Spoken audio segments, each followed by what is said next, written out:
जानना चाहती है आपसे।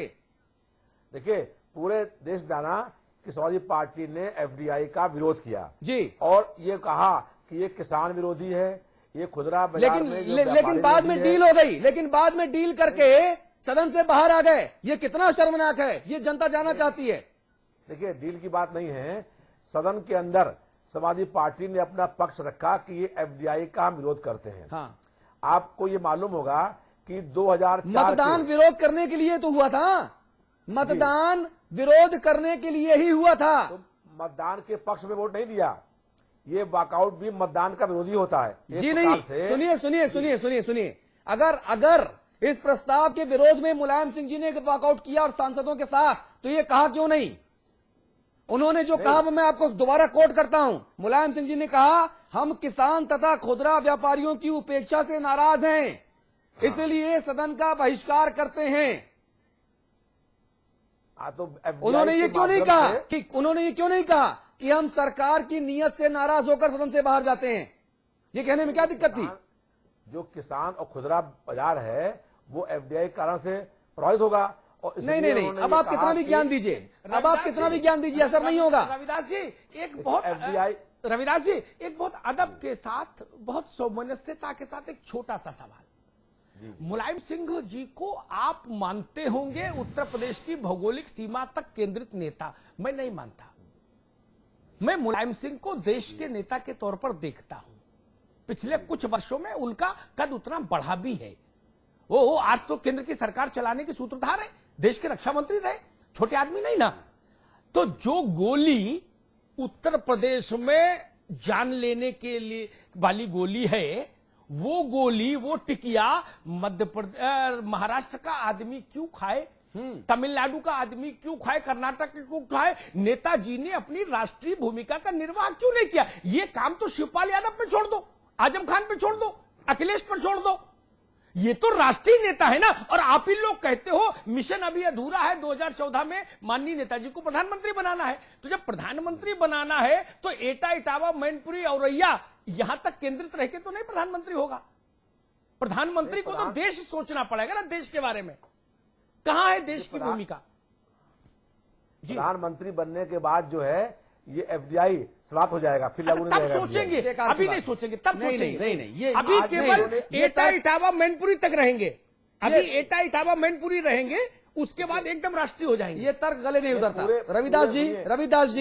रविदास जी, ये कपोल कल्पनाओं का झूला ना झुलाइए समाचार प्लस पर हम लोगों को और हमारे 18 करोड़ दर्शकों को। हम ये कह रहे हैं कि आंखों में धूल मत झोंकिए। उत्तर प्रदेश में किसी भी कीमत में एफडीआई लागू नहीं होगा। अरे भाई, देश में क्यों लागू हो? देश में क्यों लागू हो? जो और सरकारें प्रदेश के अंदर हैं वो फैसला करें। अरे आप इस देश में एफडीआई को पास होने के लिए, एफडीआई को लागू होने के लिए सदन से बाहर आते हैं, फिर कहते हैं यूपी में लागू नहीं होगा। अगर यूपी के लोगों के लिए फायदेमंद नहीं है तो पूरे देश के प्रदेशों के लिए यह फायदेमंद कैसे हो सकता है? मान्यवर, मुझे समझाइए जरा।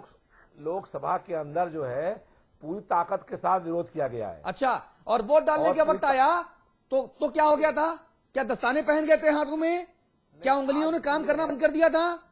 सुनिए, जिस दिन मुलायम सिंह जी इस ताकत में होंगे कि वो सरकार को गिरा करके देश के प्रधानमंत्री बन सकते हैं, उस सरकार गिराएंगे। आज सरकार को गिरा दें। आप दरअसल आपका दिल सब जानता है, लेकिन आप बोल नहीं रहे। रविदास जी, आप तो पुराने विधायक हैं, मुझसे बेहतर नियम कायदे जानते हैं। इस सरकार के नोटिफिकेशन पर, विपक्ष के प्रस्ताव पर अगर विपक्ष जीत भी जाता, एक दफे नहीं 100 दफे जीत जाता लोकसभा में, तो भी मनमोहन सिंह की कुर्सी को कोई हिला नहीं सकता था जब तक संविधान जिंदा है। तो नेताजी को क्या चिंता थी? किस चिंता में दुबले हुए? और एक बात बता दूं, एक से सुन लीजिए, नहीं तो आप बाद में कहेंगे कि भाई सपा के खिलाफ अतुल और अमिताभ जी लग गए। मैं एक बात और कह दूं, वाजपेयी जी, बहन कुमारी मायावती राष्ट्रीय अध्यक्ष बसपा की, अभी आज सुषमा जी ने उस बात का उल्लेख किया, वो बात हम लोगों को पता थी। राज्यसभा में भारतीय जनता पार्टी उस मायावती की मांग को सपोर्ट करे प्रमोशन में, आरक्षण के लिए। इसके लिए बहन जी चल के सुषमा जी के कक्ष में आई, नेता प्रतिपक्ष के, और वह कहा कि जेटली भैया को भी बुला लो तो दोनों भाई बहनों से मैं इकट्ठी बात कर लूं। अब बताइए, तब तो भाई बहन और आज बताया कि जी सांप्रदायिक।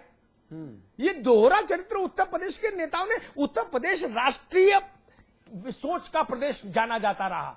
यहां के नेता कभी क्षेत्रीय नहीं हुए, उनकी सोच बड़ी रही। गोविंद बल्लभ पंत का इलाका, नेहरू का इलाका, इंदिरा का इलाका, वाजपेयी का इलाका, चरण सिंह का इलाका, 8 सूबों के नेता हुआ करते थे। चरण सिंह, देवीलाल कुंभाराम आर्य, बीजू पटनायक, ये लोग उनके शिष्यत्व में बैठते थे। कर्पूरी ठाकुर, ये उनका प्रदेश है। कोई बादलपुर तक सीमित, कोई सैफई तक सीमित। ये राष्ट्रीय सोच है। नेताओं ने क्या क्या कहा इस मत विभाजन के बाद, फैसला आने के बाद? आइए जल्दी से वो सुन लेते हैं। देखिए, ये उपलब्धि है कि भारतीय जनता पार्टी की राजनीति पराजित हुई और ये संदेश देश में जाना बहुत जरूरी था। हो गया कि ये सरकार अल्पमत में है। ये लगातार तीसरी बार हुआ है जब ये सरकार लोकसभा में अपना साधारण बहुमत भी जुटा नहीं सकी। पहली बार लोकपाल के संविधान संशोधन विधेयक के समय हुआ था, दूसरी बार महंगाई की चर्चा के समय हुआ था और आज एफडीआई पर हुआ। लेकिन बहुमत में ना होते हुए भी हम अपनी नीति को आगे बढ़ाएंगे, ये कहना सत्ता की हेकड़ी होता है। This is called arrogance of power. Hindustan के लोगों को आज स्पष्ट पता चल जाएगा कि वो अगर एफडीआई का विरोध वाकई मन से कर रहे थे तो उन्हें वोट देना चाहिए था, और अगर वो दोनों अपने भाषण के अनुसार ही वोट करते तो आज सरकार हार जाती और एफडीआई गिर जाती। जो वो गिनाते हैं कितनों ने हमारे खिलाफ बोला, हम दिखाते हैं कि कितनों ने हमको ये सफलता का अवसर दिया। जिन्होंने हमारा विरोध नहीं किया वोट देकर, उन्होंने हमें सफल करने में कोई सहयोग तो दिया है ना, उसको उनका आभार तो हम प्रकट करेंगे। लेकिन अगर उनके सामने एक समस्या थी, बहुत दूर रहे, 272 के बदले उनकी संख्या 254 है और इसीलिए मैं कह रहा हूं कि हम लोगों की बहुत बड़ी नैतिक जीत हुई है। इससे सरकार अल्पमत में है, ये साबित हो गया। और अगर उसमें नैतिकता है, जो शायद नहीं है, अगर नैतिकता होती तो वो ये प्रस्ताव वापस लेता। ये तो दोनों पार्टी वॉकआउट कर गई, नहीं दिया वोट, न इधर न उधर, ठीक है हुआ। No, they couldn't manage the numbers. They got the majority in between compared to the two. But they couldn't reach up to 272. That means after Trinamool Congress pulled up from the government was automatically minority. And this is a decision which has been adopted by minority government in nature. So, I never accepted that it was a moral victory. It was a number-wise victory. They have achieved more numbers than those who moved the motion. निश्चित रूप से सरकार का बहुत विश्वास बढ़ेगा। सरकार पूरी स्थायी रूप से चलेगी, 2014 तक सरकार चलेगी। कोई लोकसभा के चुनाव जल्दी में नहीं होंगे और इससे एक बार साबित हो गया कि सरकार पूरी तरह से बहुमत में, कहीं किसी किस्म की कोई चिंता की आवश्यकता नहीं है। जिन लोगों ने सहयोग दिया उनका हम धन्यवाद करते हैं और ये इकोनॉमिक रिफॉर्म्स जो है उनको आगे बढ़ाना है देश हित में। इससे किसानों, मजदूरों का हित होगा, युवाओं को नौकरियां मिलेंगी। ये बहुत फायदा। ये बीजेपी का प्रोपोगंडा था।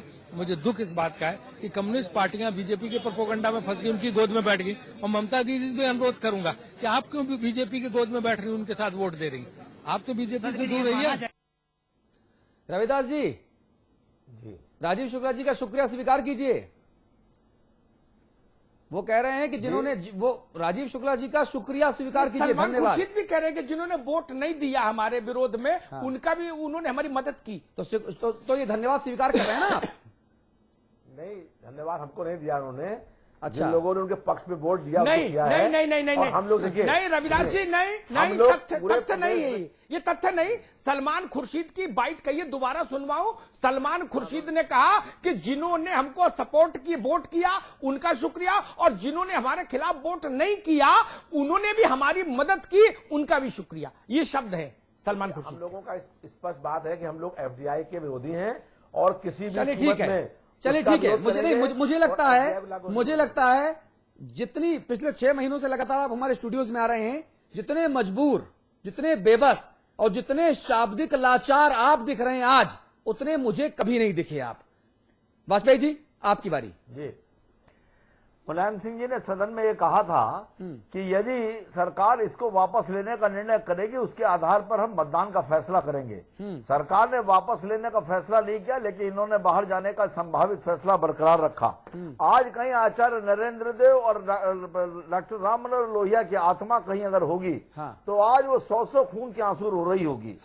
संसद में अपने कर्तव्य का पालन नहीं करेंगे, राष्ट्रीय अध्यक्ष कहलाएंगे समाजवादी पार्टी के, राष्ट्रीय अध्यक्ष के रूप में, राष्ट्रीय अध्यक्ष के नाते जो संसद में उनका कर्तव्य था उसका पालन नहीं करेंगे और कह रहे हैं कि जब हम आएंगे तो आप एफडीआई लागू नहीं करेंगे। मैं ये पूछ रहा हूं कि वॉलमार्ट के नाम पर जो ये इमारतें जो तंत्र खड़ा हो जाएगा, क्या इसे अनाथालय धर्मशाला में बदलेंगे क्या?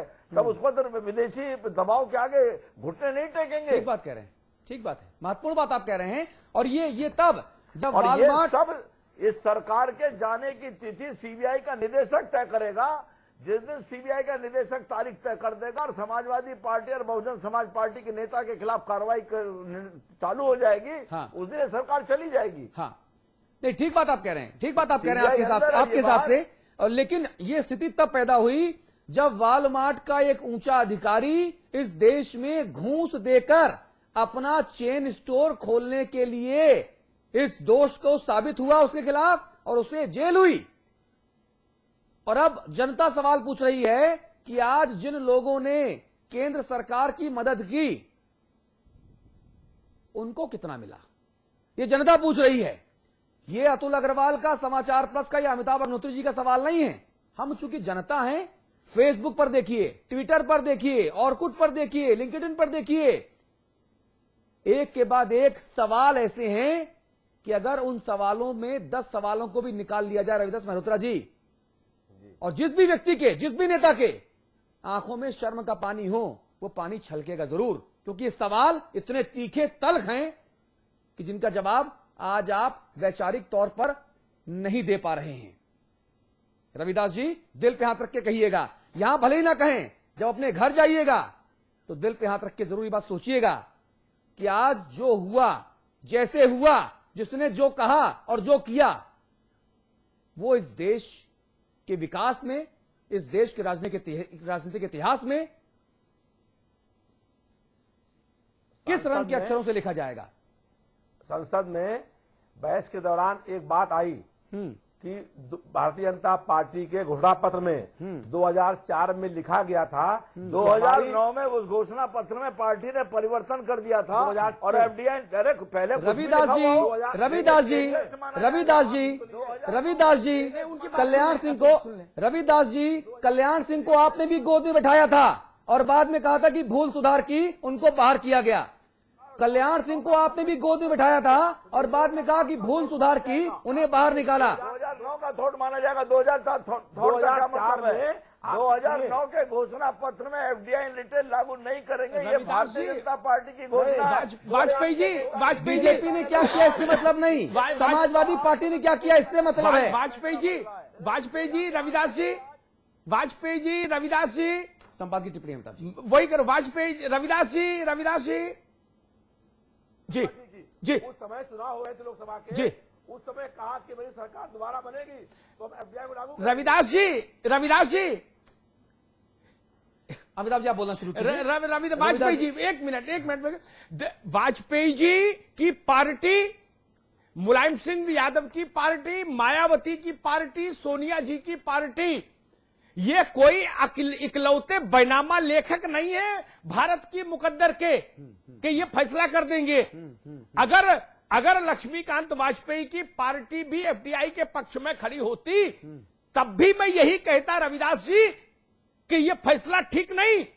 गेहूं, चावल, रोटी, दाल, सब्जी, आलू, टमाटर, अदरक, धनिया बेचना हिंदुस्तान जानता है। शरद यादव ने 5000 साल का इतिहास बताया।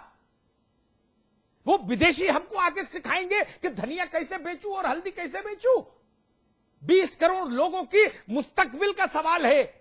क्या फर्क पड़ता है भारतीय जनता पार्टी अगर उसके पक्ष में भी खड़ी हो जाती तो भी इस देश का मानस नहीं बदलता। मूल बात यहां पर है, आज जब कुरुक्षेत्र में युद्ध हुआ, उस महाभारत में कौन कहां खड़ा हुआ, ये इतिहास में दर्ज हुआ है। रविदास जी, मुझे स्मरण है जब भारत के विभाजन का प्रस्ताव कांग्रेस वर्किंग कमेटी ने मंजूर किया, जिसमें गांधी भी शामिल